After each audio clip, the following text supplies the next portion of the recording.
Welcome to the Santos Says Podcast, episode number 2.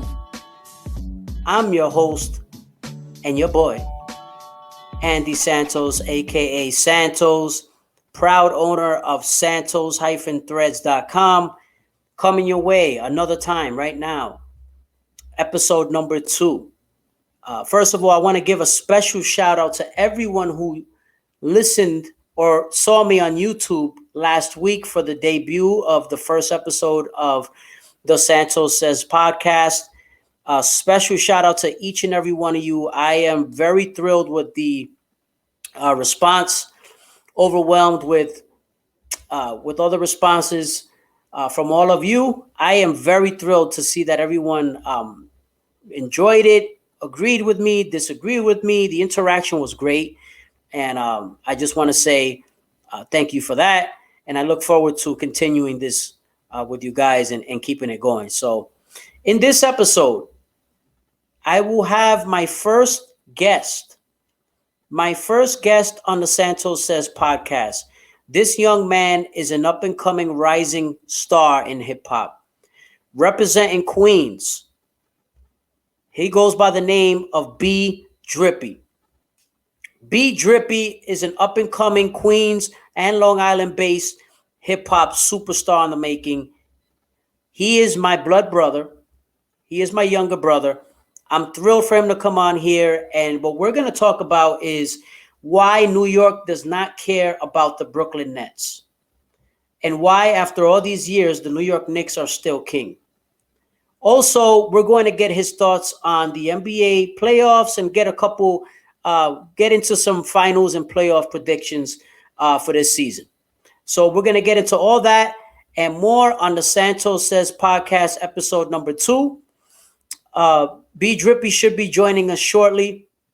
I'm actually texting him right now to see where he is, and he should be joining the studio very soon. So let's get a look to see where he's at. And we'll get his thoughts because, it's interesting how you look at the Brooklyn Nets and you see the firepower, the superstars. They boast 3 of the top 5 or 10 superstars in the league. And yet with all that, New York doesn't even bat an eye. All everyone has spoken about has been about the Knicks. The Nets had a hard time selling tickets. This is a fact. They couldn't sell tickets, and so that was a problem. They couldn't sell tickets, and when you're in trouble when, first of all, we still have the COVID regulations. We're not looking at full capacity right now, and we're not at 100% yet in New York State. Yet and still, they couldn't even sell those tickets. We're looking at maybe 10,000 seats or so. So, and they had a hard time getting rid of those, getting people to buy those tickets. So, that's crazy when you think about it in that way. You have all these great superstars, and you couldn't get them to join, to get people to join the party in Brooklyn over there, and so it's crazy. And so that's the problem. When you look at a team, that's one of the things, and people don't understand it. Obviously, look, if you're watching ESPN or you're looking at, if you're looking at ESPN or Fox Sports or whatever, you're going to get another idea, especially if you don't live in New York. You would think that, on the outside looking in, you're probably like, man, I bet you, Brooklyn is taking over. And it's like, no one here is even batting an eye. It's just what it is. Like, no one cares. I hate to say it that way, but no one cares. No one cares. And that goes back to history, right? Because, New York was New York was always dominated by the New York Knicks. And that's what it was. New York Knicks were one of the original teams in the NBA. So that's what happened. They're one of the original teams in the NBA, and the Nets, which were the New York Nets, were an ABA franchise. And look who we have here. We have a very special guest, and I'm gonna bring him into the stream now, into the studio. As promised, rising hip hop star B Drippy. He's my brother, but don't get it twisted. We're cut from the same cloth. This young man has got a lot of talent. Not only does he have a lot of talent, not only does he have a very the work ethic is impeccable, but he knows his sports as well. And we're going to get into that. We're going to talk about why New York does not care about the Brooklyn Nets. I really value his opinions, and I really value his perspective, and that's why I have him on here as well. So let's bring him in. Let's welcome to the show, B Drippy. What's going on, yo? Appreciate words, bro. What's going on? Anytime, brother. Anytime. First of all, it's an honor and a privilege to have you here. Glad to have you on the show.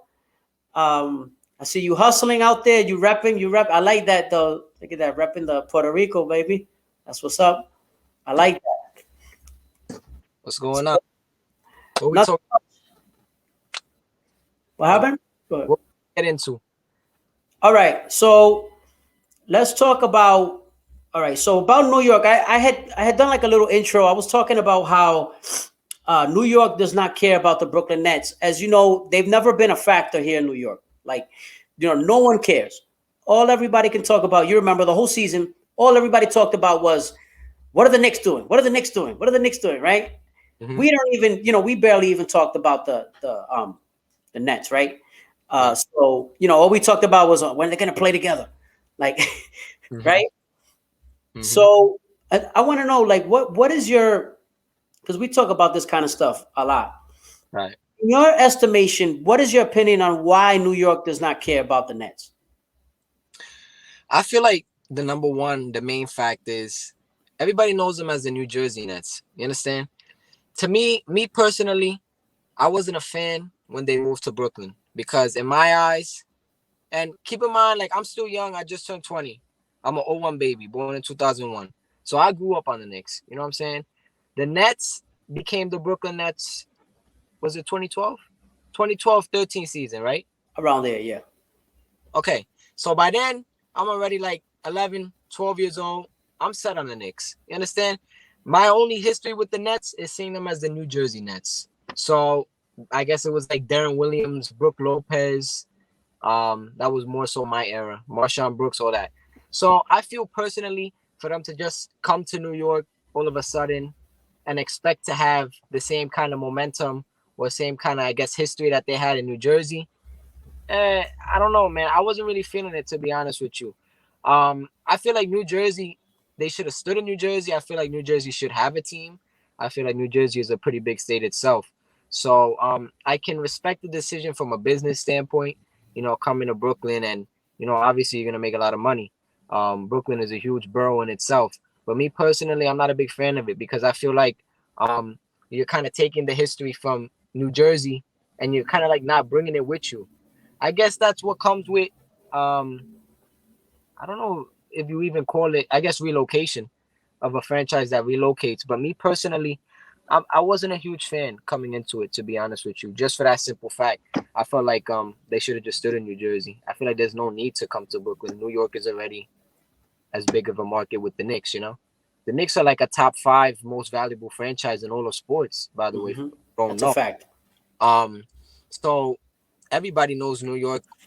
Most people know New York because of MSG, Madison Square Garden, the best arena in the world, no doubt about it. And the Knicks so happen to play there. So, I mean, I don't really understand why there would be any need for a whole new arena and a whole new team to represent New York. I feel like there's only one team that does that the best, that being the Knicks, for basketball at least. That's how I feel. Agreed. I agree with you. And the thing, see, I like what you said. You made a good point in that they made that transition from New Jersey, and then they kind of rebranded. But to me, one of the biggest problems I would have with the Brooklyn Nets, especially if I were a fan from the original, let's say there's some old guy. I mean, generally, look, let's be honest. The leagues don't care about the old guys, the old fans. They're catering to the young market, right? Exactly. So, to me, the biggest problem I would have with the biggest problem I would have is if I were an old fan, like an old school fan, was that it looks like they kind of like rejected their history anyway. Like as soon as they went Brooklyn, it's like they're not even the Nets. Like they're just like the Brooklyns. That's what Like the colors are different, the uniforms different. They go Brooklyn, exactly. like, and everything is different. And so with that, with a different logo, different color scheme, different everything, it's like you erased the Jason Kidd era without trying. Exactly. But that's what they did. Vince Carter.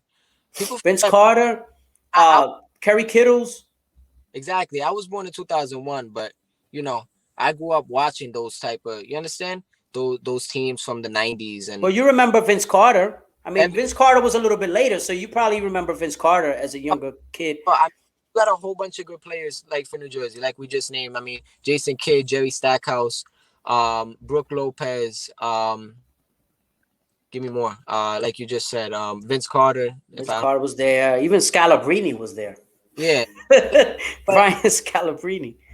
There's a whole bunch of, you understand? And I feel like when they came to Brooklyn, like you said, I feel like they just wiped that entire history, which is, even if they didn't, you can't look at New Jersey Nets and Brooklyn Nets the same. I don't care what anybody says, because you can't. Two different states, okay? And another thing that I was going to say, there's a lot of Knicks fans that switched once we got, Brooklyn got Kyrie, KD, Harden, kind of got that big three, you know what I'm saying? Last year. So I've seen, and I know personally, a lot of Knicks fans who switched and became Nets fans after. And that's a whole different discussion.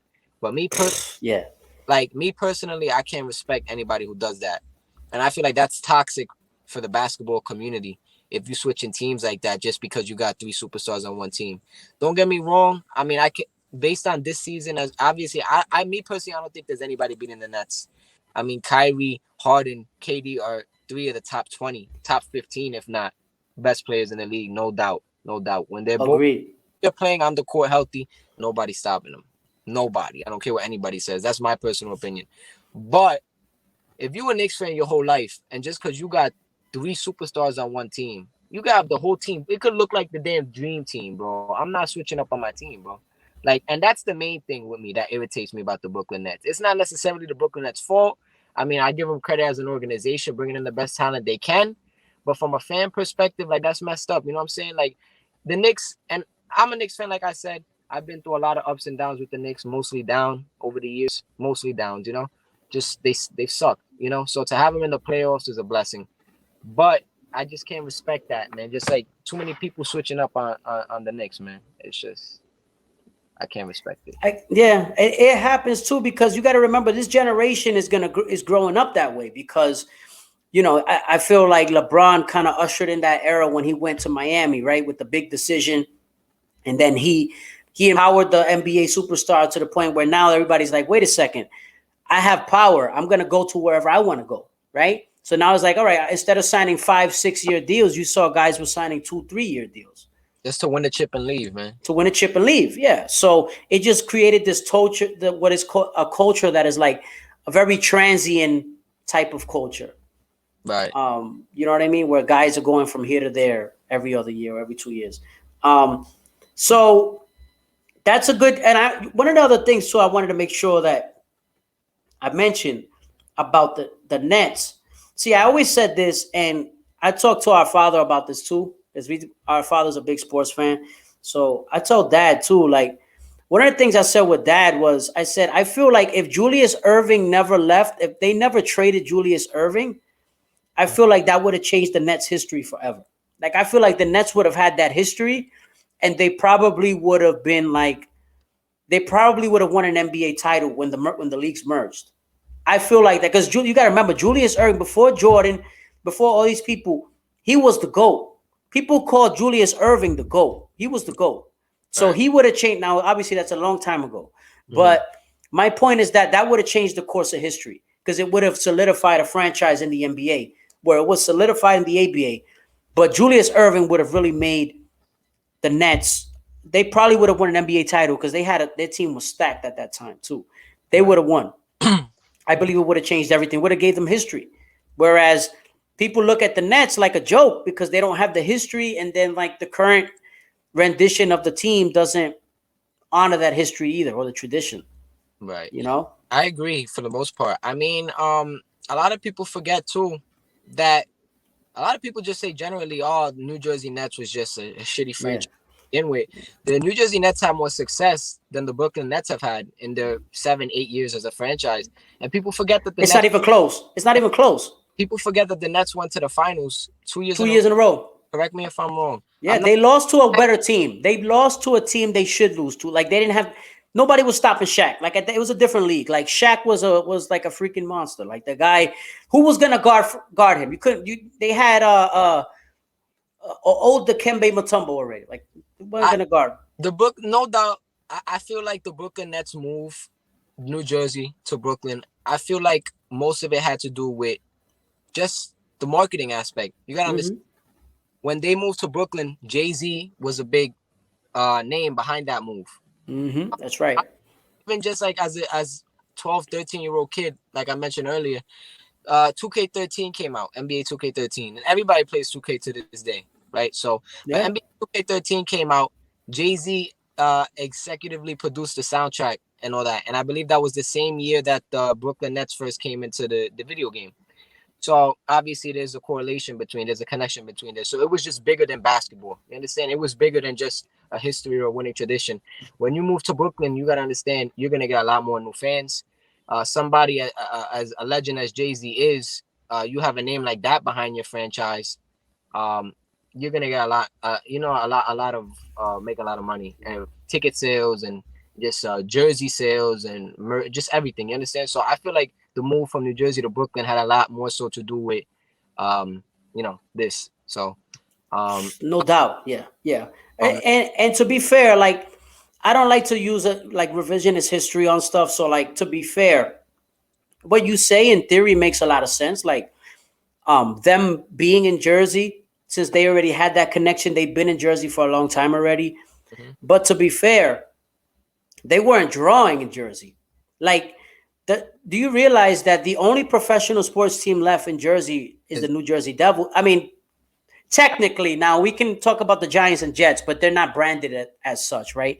They're not branded as New Jersey. You got to understand, too, for the Jets and Giants, you get everybody that's going to those games are from New York. Yeah. Long Island and and former New Yorkers that live in Jersey now. Exactly. So, yeah, I definitely don't consider that. The only team you're right is the Devils, the New Jersey Devils. The Devils. They don't have any other teams, and they're there because they have history.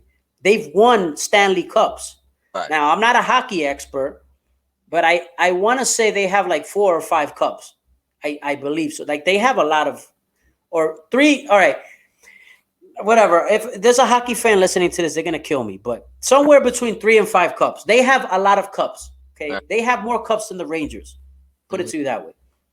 Right. So, anyway, with that, but so now that now that we're looking around us, we're seeing everything as Knicks mania, right? I mean, I have not seen Knicks fans this excited since the last time they were in the playoffs.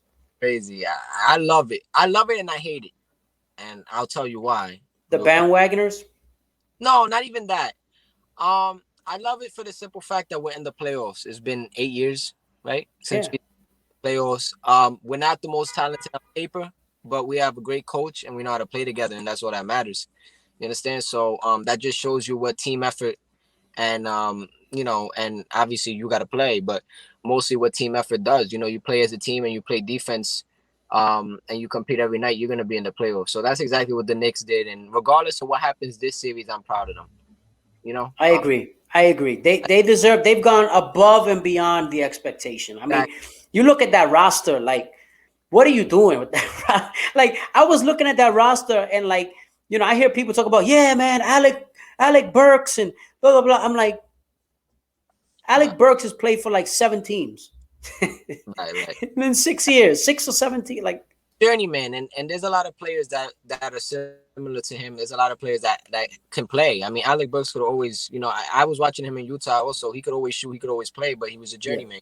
So there's plenty of players like that. Lou Will on the opposing team is a perfect example. He's a bucket, he can score, but he's had his fair share of trades as well. Trevor Ariza is like the most traded NBA player of all time. Former Nick. He's not the same player he once was, but he's a solid player as well. And those are just examples that I can think of at the top of my head right now, but there's plenty. You understand?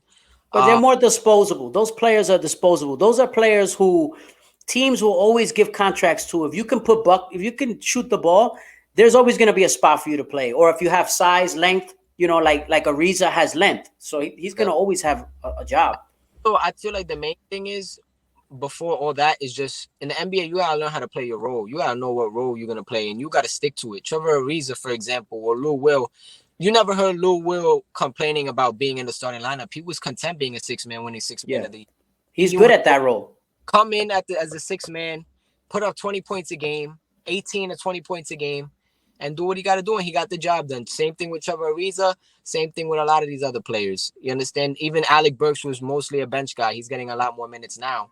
But in Utah and other teams, he was averaging like 18 minutes a game and giving you 18 to 20 minutes a game and giving you 12, 13 points a game. So I like those players, that can do that, and players that know how to play their role, not only offensively, defensively as well. I know players that come in just for defense, and our situation is Frank. I mean, he didn't have such a great defensive performance game one, as we know what happened in the 5 seconds. But everybody's entitled to a game or so like that. I mean, I believe he has potential defensively. Offense still needs work, but that's another conversation. So I told you why I like it, for the simple fact that we're in the playoffs again.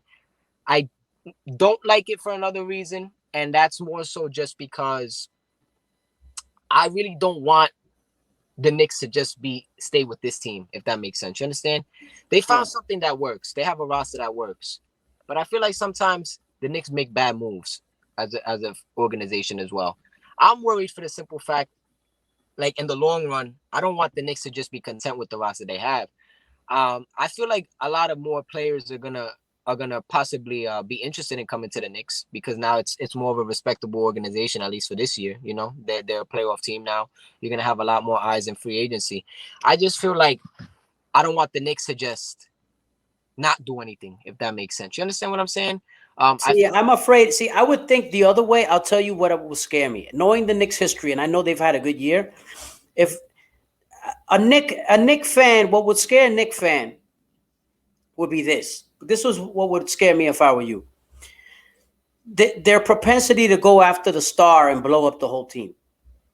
And that's been their MO forever. And I wouldn't worry about them trying to stay the same. I would worry about after this year, them making a stupid trade for somebody who's like over the hill, who's not worth it, and they get rid of their nucleus. Like they'll trade Barrett and give me right. Like they'll trade Barrett and who's the other, and Toppin. All of a sudden, Toppin develops an inside game and averages 18 and 10. Right? Well, in another team. No, I definitely. That scares me. That's another thing too, and that's what I mean.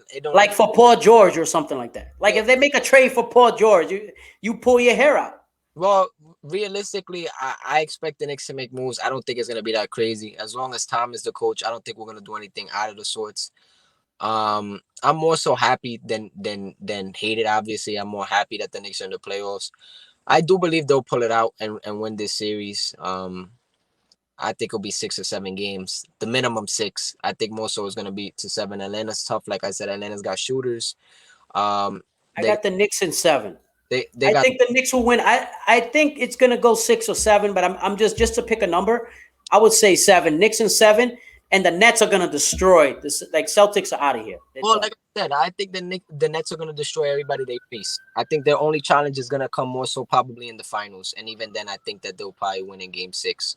Depending who the team is. The West, I can't. My finals prediction, and I'll tell you right here, so we can have this recorded. And right. Yeah, of course, yeah. Back to it. Put it on the record, bro. Put it on the record. I got the Knicks in the finals for the Eastern. It's pretty much clear cut. The West is a little more difficult, but this is what I'm going to tell you. I don't have a clear cut winner for the West, but if the Lakers beat the Suns first round, which right now they're looking good and it's a possibility, I got Lakers and Nets in the finals. I don't got anybody beating the Lakers other than the Suns.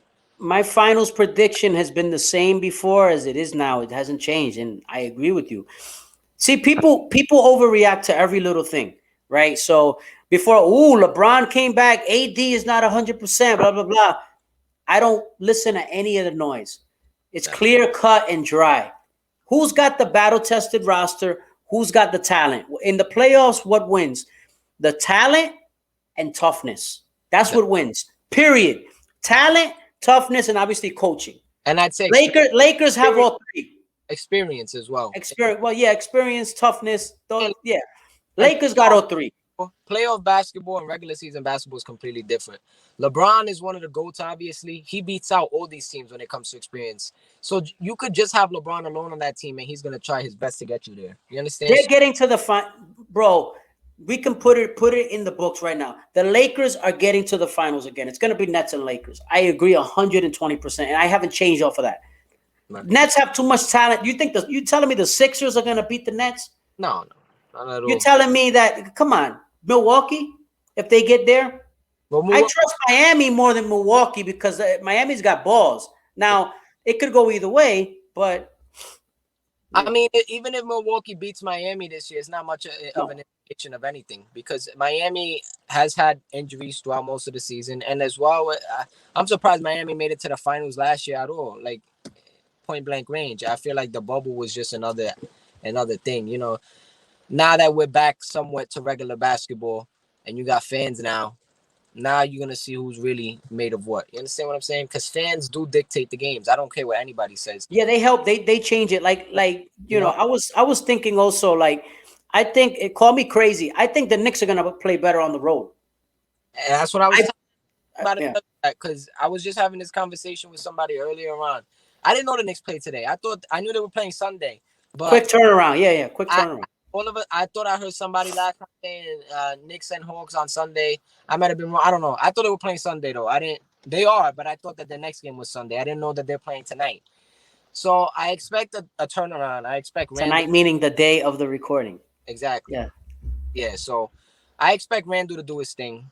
I can't picture him being cold the whole series. I mean, he's too good for that. You understand? Every player is entitled to one bad night. 2 bad nights, I'm a little worried, but okay. 3 bad nights is like, what the fuck? I think Randall might go off. He might go off in this next game because he was starting to figure them out in the end of that game. It's just that he needs to take it inside again. He had been shooting too many jump shots. So in my estimation, he just needs to get back, draw fouls, take it to the basket, and then the outside game will come back. Well, I don't care what anybody says. The pressure's on Atlanta now. Yeah. The pressure. Yeah, 100%. And you know, like I just said, the regular season and playoffs are 2 different things, but the Knicks were 3-0 against them in the regular season against them. They know how to beat this team. Like I said, regular season is different from playoffs. You play with a lot more intensity. You got something to lose. You don't want to go home. Nobody wants to go home. But when you beat a team 3 times in the regular season, and you know, that's going to help you. You understand? Because you got a formula to beat them. Now it's just a matter of executing it, which the Knicks haven't done the first 2 games. They haven't shot well. If they continue to play defense the way they played the second half of last game, with that intensity in the third quarter and fourth quarter, and they bring that for a whole 48 minutes, and Bullock is on, and Randall's on, and Rose keeps doing what he's doing, and the rest of the players just play their roles and do well, we'll win. We'll beat them in 6-7 games, but we'll win. You understand? So that's all I ask for with this team. If we could do that and get to that second round at least, I'll be happy. Yeah, those are reasonable expectations. I agree. I think those are reasonable expectations. So I agree with your prediction. My prediction would be the same pretty much as yours. Like, just whatever. Like I think that at the end of the day, LeBron is there. He's going to drag the Lakers to the finals. Like, the West is so wide open. You know, Denver's missing Murray. They're not going to go far enough without Murray. Murray's a big piece, even though they got Jokic and he's balling. But Memphis, do you take Memphis serious? I mean, come on. No. One game, they won the first game. What the game 1 against Utah? They're playing Utah, right? They're playing Utah. So they won game 1. It was a bad game. It's not gonna happen again. You understand? So Memphis isn't gonna beat that team in the best of 4. So Memphis is out. I don't know, man. The only threat that I see against the Lakers, I was gonna say, would have been the Suns, or maybe the Jazz. The Nuggets, like you said, without Murray, it's gonna be tough. Is Murray's I feel, besides Jokic, obviously the most valuable player on that team come playoff time. You saw what he did last year in the bubble. Yeah, he could ball. He could ball. Playoff Murray is a different animal. You understand? So when you don't have a player like that, you're not gonna get very far. I don't know, man.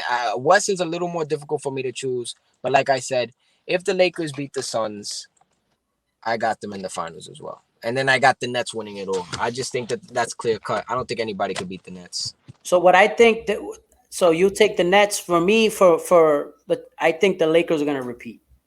I think LeBron is gonna find a way. I know it sounds crazy right now. People would think I'm crazy. If you're listening to this, you're gonna think I'm crazy. The Los Angeles Lakers are going to be repeat champions.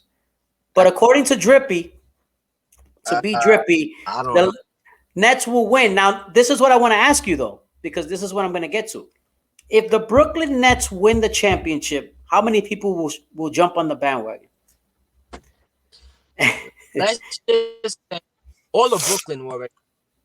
So forget about it. The whole borough is gone. You ain't got you. It's gonna get to a point where if you wearing anything Knicks in Brooklyn, you getting jumped. It's getting to that. They're gonna take that as disrespect. Like you're not gonna wear. It's gonna be Nets territory. It already is. So you know what I'm saying. I feel like it's just gonna get to a point where like, you understand something. You never gonna not sell out MSG because even if the Knicks are trash, that shit still. They're never gonna be the Knicks. Yeah, they won't be the Knicks. But if it makes sense, you might have at the end of the day more Nets fans than Knicks fans in New York. If that makes sense, you understand? I don't know. I don't know if I agree with that. They're gonna take a long time. You know how long it's gonna take for them to do that? Drippy, there is no way. I don't see Brooklyn Nets fans now. Now, mind you, I'm not in Brooklyn anymore, but they're not here. Like when you have, to be a real popular franchise, like you need to have fans everywhere. Like you can't just have fans in your borough or 10 blocks from where you play. You know what I mean? Like Knicks fans, you can go to Florida literally and find a Knicks fan in Florida. But that's what I'm saying as well. You don't have to be a Brooklyn fan to be a Brooklyn Nets fan. You understand? You could be a Kyrie fan. You could be a Harden fan. You could be a. I know what you mean. Yeah. So you're saying they're gonna be kind of like fake fans. Is what you're saying? Like kind of like they root for the player. They don't root for the team. They root for the player. 75% of Nets fans, Brooklyn Nets. I'm not saying New Jersey Nets. 75% of Brooklyn Nets fans are fake, anyways. Yeah. Yeah. Okay. I get you. I can't tell you how many people became Nets fans because Harden, Kyrie, and KD came. More so Kyrie and KD. More so. Harden came in this year. I mean, my opinion, I think Harden when he's on.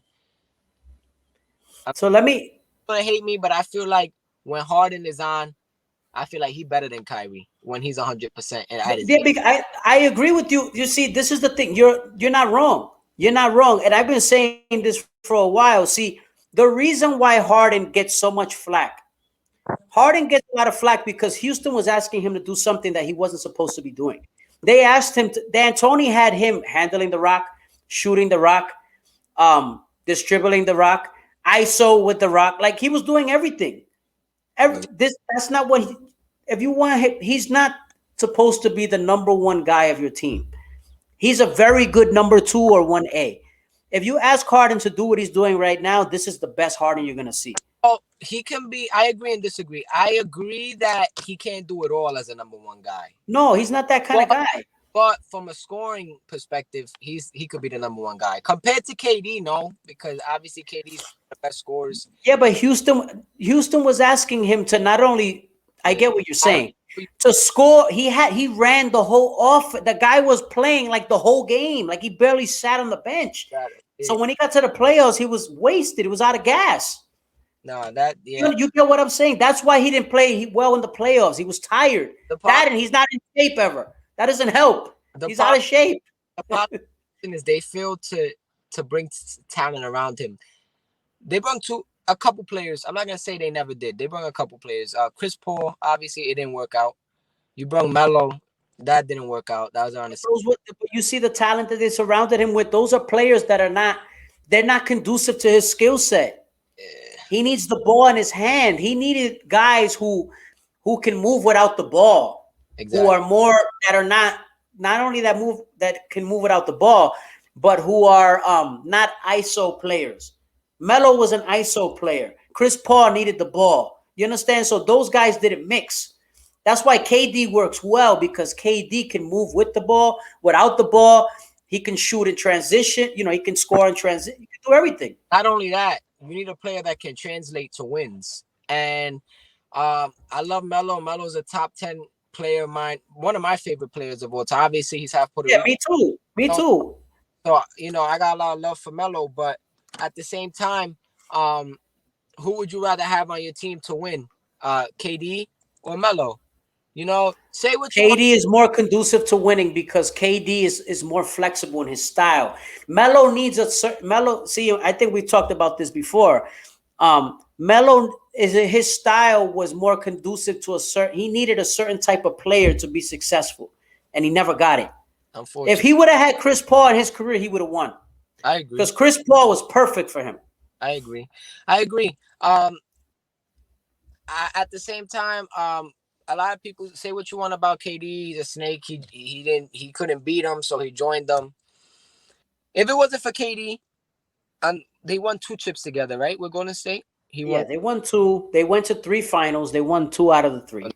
If it wasn't for KD, you would have not won those 2. I don't care what anybody says, bro.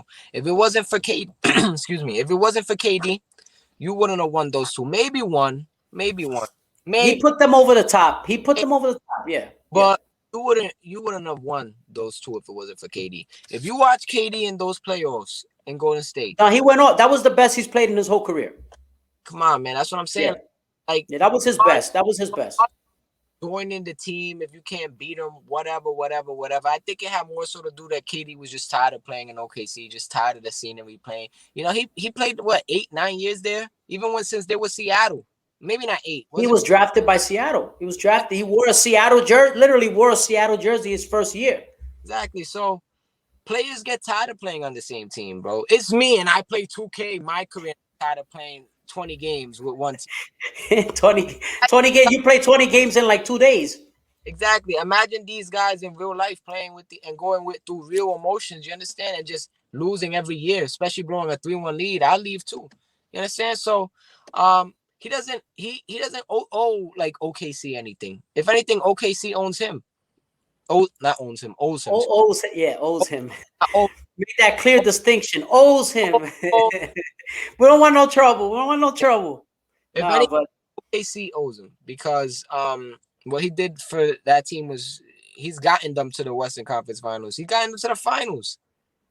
You understand? So just because he blows a 3-1 lead, you understand he's not the only player on that team. There's 12 other guys, 13 other guys on that team. Regardless, I mean, that's past. Well, what I was saying is you can love the move, hate the move. I wasn't a fan of it when it happened. I'm not a KD fan, just to let y'all know. I am not a KD fan. I am not a KD fan, but you got to give I'm not either, but we're objective enough to give credit where it's due. He's elite. He's one of the all-time great scorers exactly.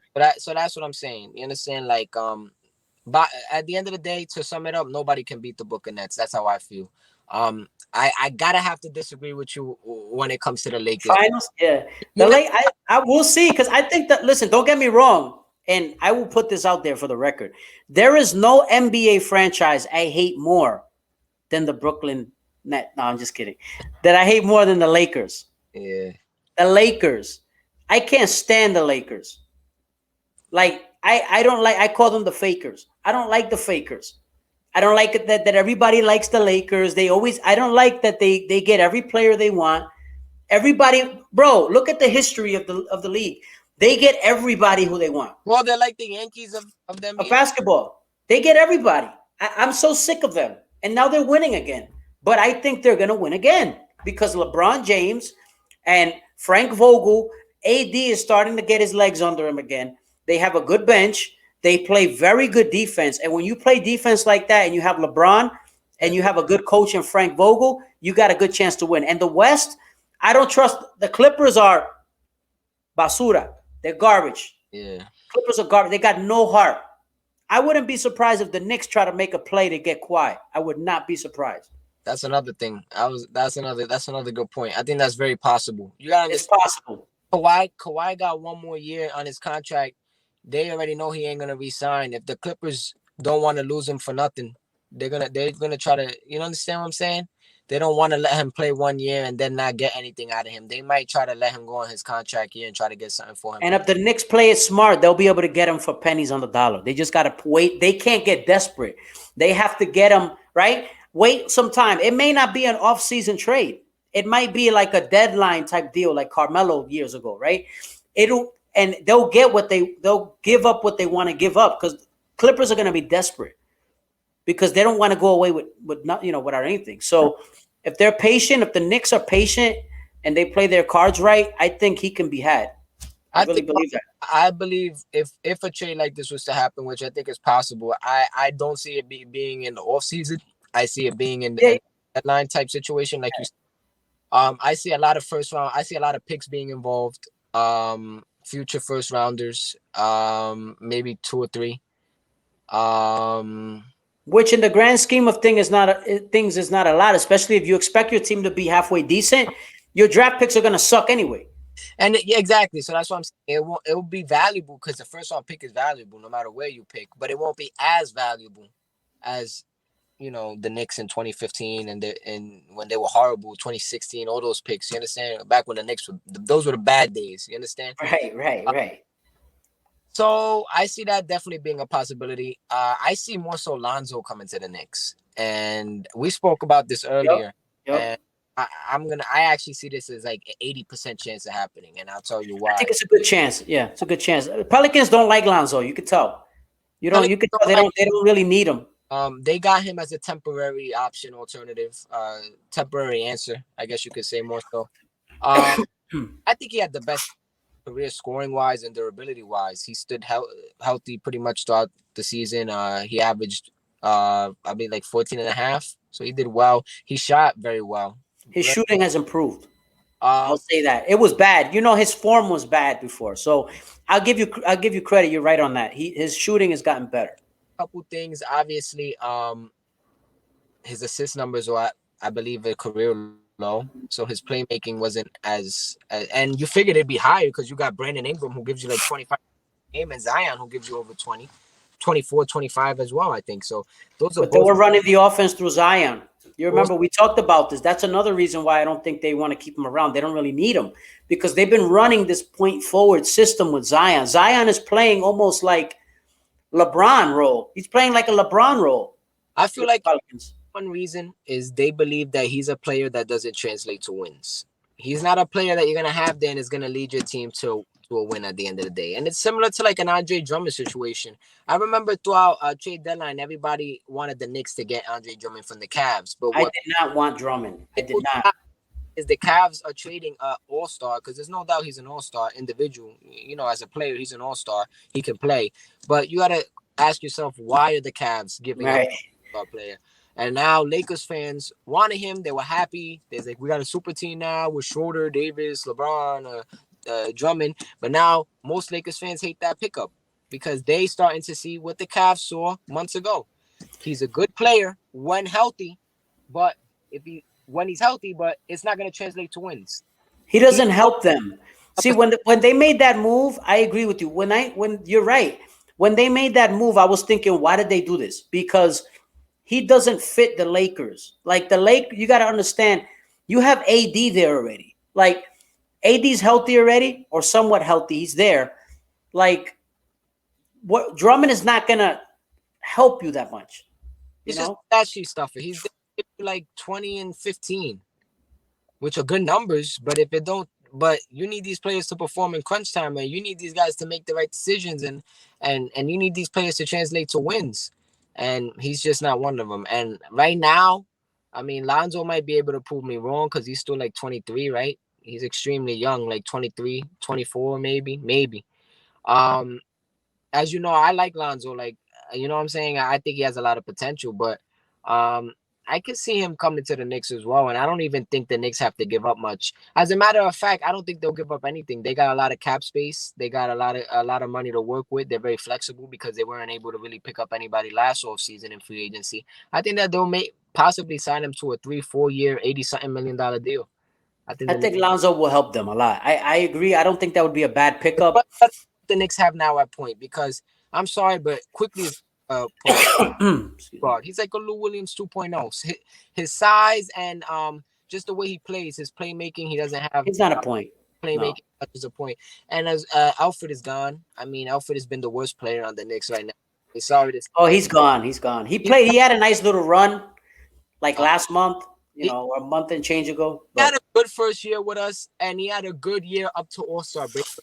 Very good year, as a matter yeah, of he fact. disappeared. Ever since All-Star break, he disappeared, and he's been horrible the first 2 games with the Hawks.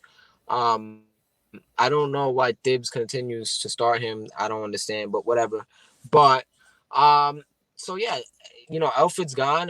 Derrick Rose, I would, I want him to stay on this team as long as he can, but obviously as a backup role, to continue to provide offense to a 6-man, 7th-man role off the bench. We need a starting point guard, and I think Lonzo can really maximize the potential of both quickly getting him open shots and Toppin, just that pick and roll, that lob it to Toppin. You know what I'm saying? And I I, to top him. that could be dangerous. As long as Lonzo stays healthy, the rest will work out. So I feel like I'm more so convinced that the Knicks will make a move for Lonzo, more so Kawhi. But I do Well, believe because it's more obtainable. Yeah, it's more more obtainable. but I do believe overall Kawhi's gone. Definitely Yeah, after. yeah. He's not gonna be with the Clippers much longer. That's what I predict. So those are 2 predictions I'm gonna make right now. He should have stayed with Toronto. Exactly. A bad move. Knicks getting Lonzo, and we're gonna look back at this and laugh. Knicks getting Lonzo, and Kawhi is gone by trade deadline next year or free agency, whether he signed with somebody else. But he's gone. I'm not I gonna. think Knicks are gonna get quiet. I'll make a bold prediction. Knicks will get quiet next year. By this time next year, Kawhi Leonard will be on the roster. I hope you're right. That's bold. That's bold. I hope you're right. I mean, but I got him leaving. I could hope it's the Knicks. I just don't think it's gonna happen. I think LA is gonna want too much. I don't think the Knicks are that dumb to take it. And I think that if we have a chance at him, it'll be in free agency. But then Because look, where is he gonna go? Right? Think about it. If he wants to kick and scream his way out of the Clippers, right? Where's he gonna go? He's gonna go to Dallas, maybe. Dallas is a nice team, but who would Dallas have to get rid of, right? exactly. I mean, you could throw in maybe like a Tim Hardaway Jr. Tim Hardaway Jr. But I feel like he's played well though. He's played well. I'm not saying only him. I'm saying as part of the package. Yeah, with picks. I mean, you're not giving up Luka. They might even give away Porzingis and Hardaway Jr. and a couple picks. That's enough. That's not a bad package, and I think they have extra picks as well. So Porzingis is staying very much longer in Dallas, and I'm happy he's out of New York. To be honest with you. Oh yeah. I don't even talk about Porzingis. He's a loser. Porzingis for Dennis Smith Jr. pretty much. A couple other players, picks, whatever. But we used Dennis Smith Jr. He was a bust, whatever. We got Derrick Rose in return, and look at Derrick Rose now. You gotta look at it in the long run. I wasn't a fan of it at first, but now I'm happy that you understand. So here we go, right? So now this is what I wanted to get into now. This is very interesting. All right, so I talked about this before going in my intro. We have on our hands here a rising hip-hop superstar, B Drippy. So I wanted to give you the chance to kind of talk to the people, tell the people what we can expect from you now, any projects you have coming out on the way, where they can find you, because I really feel that it's important that we support talent that is not just any talent, but talent that's actually talented and grinding for what they want. And you're an example of that. So tell the people, just talk to the people, tell them what you wanna say. All right, yeah, I appreciate that. So, my name's B Drippy. That's my artist name. You can find me on the SoundCloud, Spotify, YouTube, all platforms at B Drippy. I'm everywhere. I've been making music for about 2 years now. at first it was on and off. I've been taking it seriously like the last 6 months, 7 months. I'm dropping a single in the summer. I'm not gonna commit to a date yet, just because you know, I'm still trying to get a couple things figured out. But what I can get the single, and it's gonna have a visual to go along with it. The song's called Pull Up. I don't know if you want to play like towards the end of a third. We're gonna play, of course. We're gonna play. What we're gonna do is we're gonna play a snippet at the end. After we sign off, we're gonna play a snippet of the record. We're gonna play a snippet, as well as we're gonna plug in all his information. So you'll be able to see everybody on watching on YouTube, or even streaming on the different platforms. I'm gonna put the information so you guys know where to catch B Drippy, and definitely follow him on IG, and where to look out for the new video. And where to find the song as well. We're definitely at the end, when we sign out, we'll play the song. Yeah.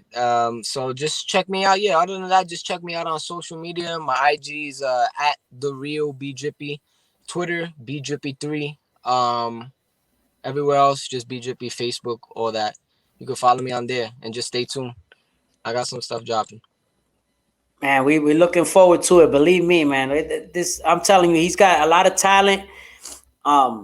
He's got good music, and not only that, but he's unique, but at the same time, his style is very relevant to what's happening today. So it's important to be able to be relevant at the same time and differentiate yourself. So I think you do that very well, and the people, when they're gonna hear you, they know they'll be able to see that as well.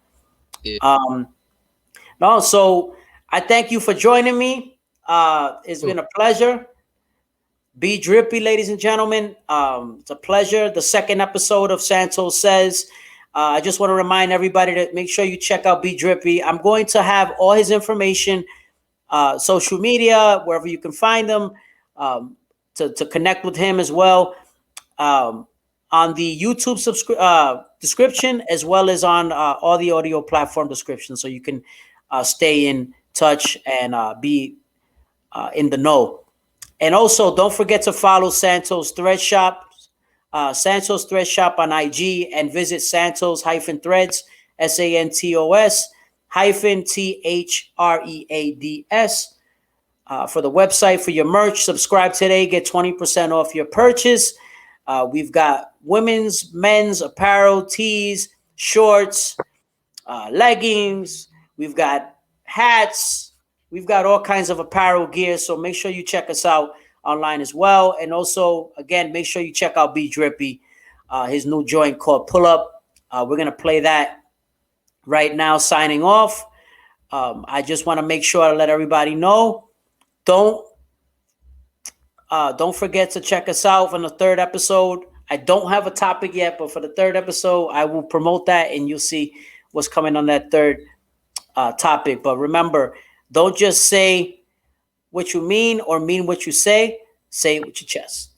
Peace. Right. Appreciate you, bro. Peace.